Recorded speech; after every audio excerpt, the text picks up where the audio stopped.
Men have fought over the Riverlands since the Dawn Age, though that's to be expected of things that rest below the neck. Doesn't help that the Riverlands are between everything and everything else. The Westerland's gold, the Reach's grain, the Vale's rock, and the North's snow?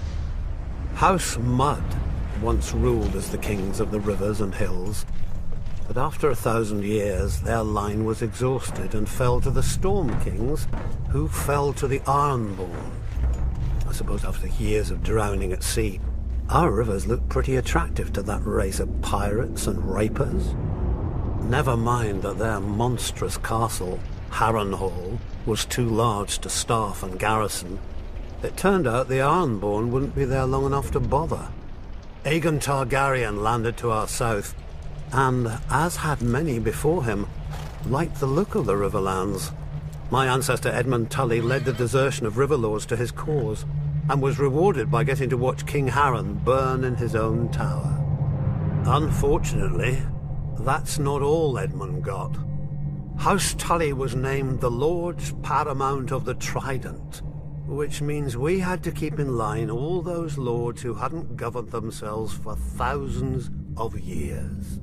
We were now responsible for aiding the Malisters at Seaguard against the pouting Ironborn whenever they got cheeky.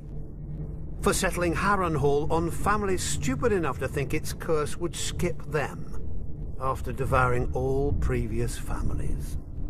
For keeping the Blackwoods and Brackens from wiping each other out and giving us 2 more castles to deal with.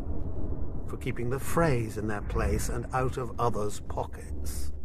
For marrying off our sons and daughters wisely enough so we didn't follow House Mud into, well, the mud. Yet under the Targaryens, the Riverlands knew a peace we hadn't had for centuries, if ever. But like all good things, sooner or later it all goes to shit. And our shit had a name. Aerys Targaryen. Westeros has had its share of Mad Kings, but usually they had the sense not to bully more than one powerful house at a time. Aerys soon blundered into a triple alliance. The North, Stormlands, and Vale rose against him. But of course, where do you think most of the blood was spilled? My brother Hoster guaranteed the answer to that with the marriage of my niece to Eddard Stark, the Warden of the North.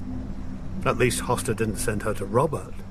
So, the Riverlands joined the war against the Mad King, and it was on one of our rivers that Prince Rhaegar died, sealing the fate of his dynasty. Robert was a great soldier and a horrible king. Drinking and whoring are their own brand of madness when you sit on a throne that everybody wants. He died, and another war started. Again the armies marched. Again the Riverlands burned. If Westeros isn't careful, pretty soon our people will grow some sense and abandon this place for a safer realm, like the Dothraki Sea. I joke, of course. The Riverlands are our home, and God's help us, we love it. Still, as they say, the king eats and the hand takes the shit. The same is true of the Riverlands. The 7 kingdoms piss, and the Riverlands change clothes.